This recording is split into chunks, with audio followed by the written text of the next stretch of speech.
Le DAF Fresh Morning, c'est 104.5 tonnes de bonne humeur. Tous les matins sur Urban FM. La meilleure radio de la capitale. La meilleure radio de la capitale. Vous êtes sur Urban FM 104.5, la station urbaine avec René Ruth, Elvis et Mosley pour le DAF Fresh Morning. Il est 9h46. On va retrouver la rubrique découverte emmenée par Nido.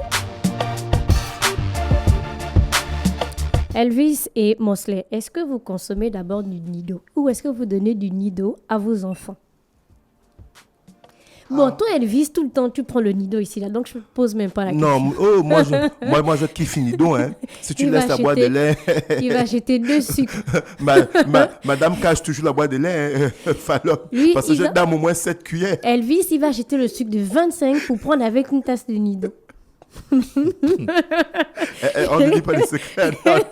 Alors, comme vous le savez, Nestlé Nido a décidé de moderniser sa communication pour mieux répondre aux attentes des parents et surtout transmettre ses valeurs. Et cette mise à jour se reflète dans le nouveau visuel de l'emballage de ces produits qui est déjà visible sur les boîtes de Nido 2,5 kg et Nido 400 grammes disponibles dans les magasins. Donc, ce changement de visuel sera progressivement effectué sur tous les formats de produits et ce nouveau design a pour objectif de rendre les produits Nestlé Nido encore plus attrayants pour les consommateurs. On a une question, comme vous le savez, vous pouvez participer via le WhatsApp de la radio. La question, elle est très simple. Citez 3 bénéfices qu'apporte le lait Nestlé Nido aux enfants en âge scolaire.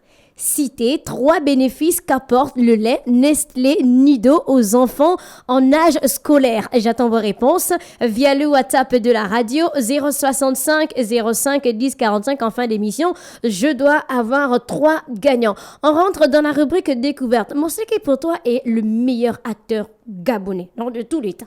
Depuis que le cinéma gabonais a commencé jusqu'aujourd'hui en 2025. Vivant comme mort. Le meilleur acteur Philippe Maury. Philippe Maury pour toi c'est le meilleur Elvis. Moi j'ai 2, ils sont ex aequo. Jean-Claude, je pense, il s'appelle Paca. Jean-Claude Paga et, Paca. et Serge Abessolo. Ce sont mes bestes. Bon, les pionniers quand on parle du cinéma au Gabon, tu penses toujours à Philippe Maury? Oui. Bon, moi les pionniers, si on parle des pionniers, je vais parler du défunt Oncle Didine. Ouais, lui, quand je regardais ses films... Alors, découverte de profil aujourd'hui, on va parler bien sûr, comme on se l'a dit, de Philippe Maury.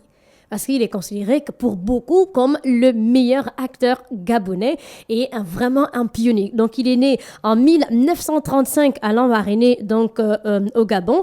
Et dans les années 1900... Il a tout créé au Gabon. Il a tout créé. Oh, pas quand même tout créé. Non, là, tu es quand même dans l'abus. Pas quand même tout créé.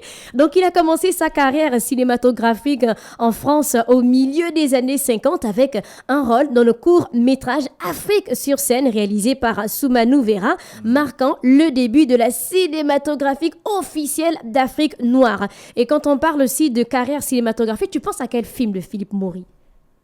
Moi, c'est Le Coup de l'éléphant. Ah, je savais que tu allais dire ça. Ouais, c'est l'un des meilleurs. Hein, c'est l'un des meilleurs. Il a un magnifique rôle. Non, il est majestueux dans ce film. Je C'est savais qu'il carrément allait le parrain dire de la ça. Cosa Nostra, quoi. Bien sûr. Il incarne parfaitement le personnage. Est-ce que tu penses qu'on doit... le Il faut niveau une était réédition. comment? Mais non, mais on doit évoluer, en fait. Les couilles de l'éléphant, c'est sorti depuis. Oui, mais ça reste... Mais c'est une masterclass. S'il n'y a pas qui c'est, il y a pas. C'est un film s'il y a pas légendaire un autre pour film pour qui a. l'environnement gabonais. C'est un grand film. Le plus grand film de Philippe Maury, pour toi, c'est... Gang. J'avoue qu'il y a un film où il est Il y a la cage.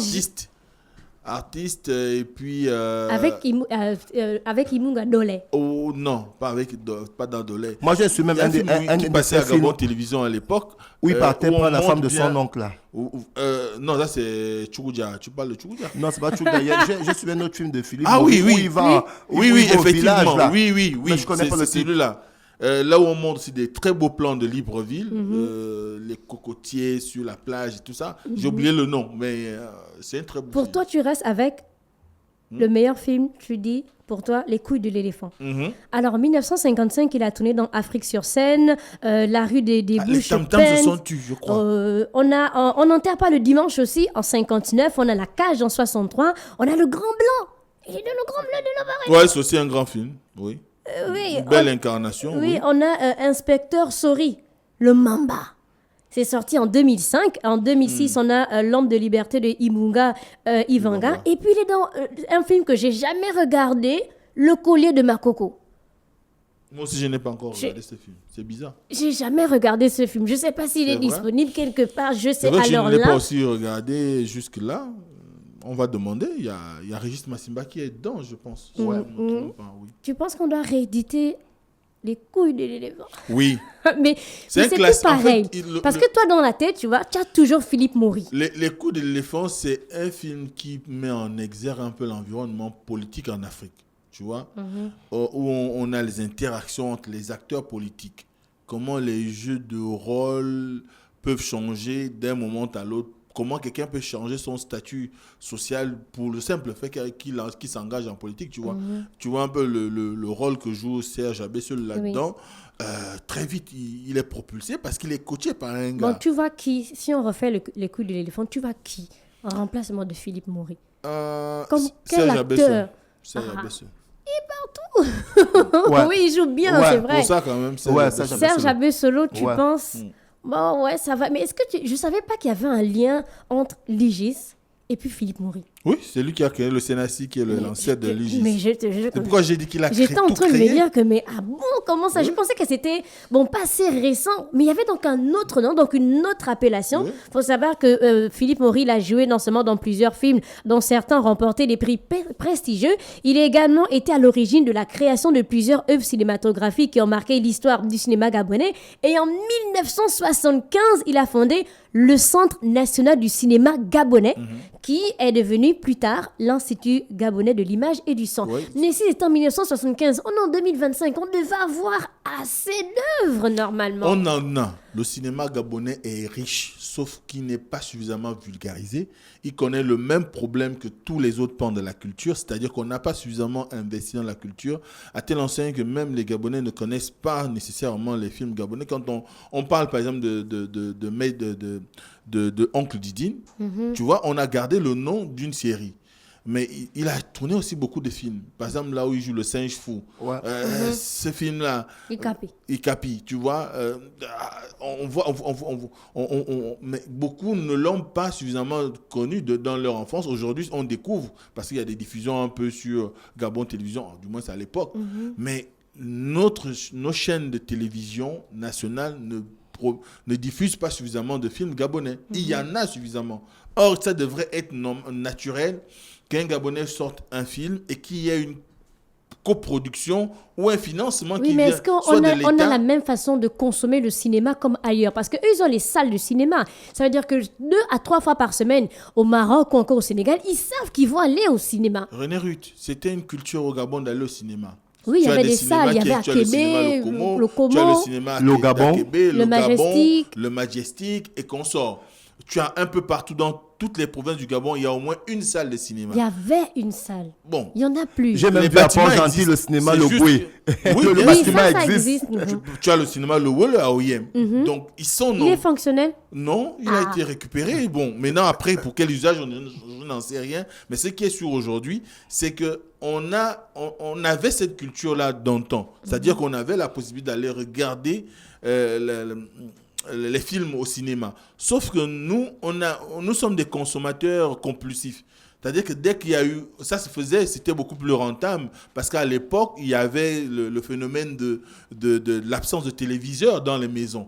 Donc, c'est au cinéma qu'on pouvait regarder un nouveau film, qu'on avait la possibilité de suivre un certain nombre de projections. Ouais. Et avec l'explosion ou la démocratisation de la télévision, eh ben, les gens ne trouvent plus d'intérêt à aller au cinéma. Et aussi... Il faut aussi souligner que les Nous cinémas aussi sommes sont de aussi morts. voilà, nous sommes aussi de moins en moins amoureux. Et il faut dire que le cinéma n'est pas T'as vu au Cameroun comment ils ne font que faire sortir les films et ils ont même des actrices en fait. Mais quand tu demandes, elle par exemple Muriel Blanche, oh non c'est une actrice camerounaise. Mais ils sont en train d'investir. Ils ont commencé, je pense, avec Edoudoua non glacé, Zakougla et autres, des petits scénarios au village. Et au fur et à mesure, on monte. Donc, si on a eu déjà en 1975 un bureau, et en 2025, on n'a toujours pas assez de production. Non, René, tu ne vas pas dire ça. Non. Si on n'avait pas un cinéma suffisamment dynamique, on n'aurait pas... tu peux citer 10 films gabonais sortis en 2024 Bon, 10 films, non. Voilà. Je ne les connais pas forcément. Peut-être que je ne m'y intéresse pas aussi. Mais ce qui est sûr aujourd'hui, c'est qu'on a un certain nombre de festivals qui sont organisés au Gabon sur le cinéma. On a la quinzaine du cinéma qui se faisait. On avait le Quifilma. Il y a beaucoup d'organisations autour du cinéma au Gabon. Sauf qu'encore une fois, ce n'est pas diffusé, ce n'est pas divulgué, ce n'est pas suffisamment promu. Et à un moment donné, lorsque vous faites un travail et que votre travail n'est pas suffisamment reconnu, comprend qu'il y a quand même des difficultés à pouvoir se faire connaître du public. On a par exemple la jeune Gabonaise qui vivait en Côte d'Ivoire ou qui est en Côte d'Ivoire qui a réalisé la série et qui... Mais cette série-là, Nelly, tu as vu comment cette série a entraîné les Gabonais. Nous sommes à la recherche du Made in Gabon. Oui. Et à partir de cet instant, pour peu qu'il y ait une petite projection, les gens vont occuper les salles qui sont proposées. Les moyens Il suffit de aussi. voir les salles de l'Institut français, comment ils font souvent salle comble lorsqu'il y a des projections, des films nouveaux ou encore des acteurs gabonais qui viennent proposer leur production. Mais il faut reconnaître qu'aujourd'hui, l'Institut de l'image du son, donc l'Institut gabonais de l'image du son, ne produit pas assez.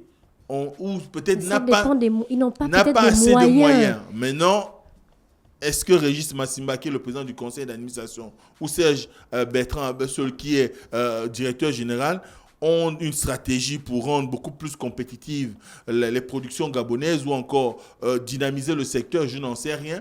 Mais il faudrait qu'aujourd'hui, au moment où nous parlons, et surtout que nous sommes, comme on le disait tout à l'heure, à une période de transition, qu'on mette des bouchées doubles au lieu de simplement réclamer des droits d'auteur. Il faut qu'on ait des artistes qui rappellent aux différents candidats, pas à un seul candidat, mais aux différents candidats, les ambitions qui sont les leurs, les attentes qui sont les leurs par rapport à leur secteur. Parce que le cinéma, ce n'est pas que le réalisateur, ce n'est pas celui qui est le scénariste. Il y a aussi les acteurs. Il y a les réalisateurs, il y a les producteurs, il y a les monteurs, il y a les assistants son, ingé son et consorts.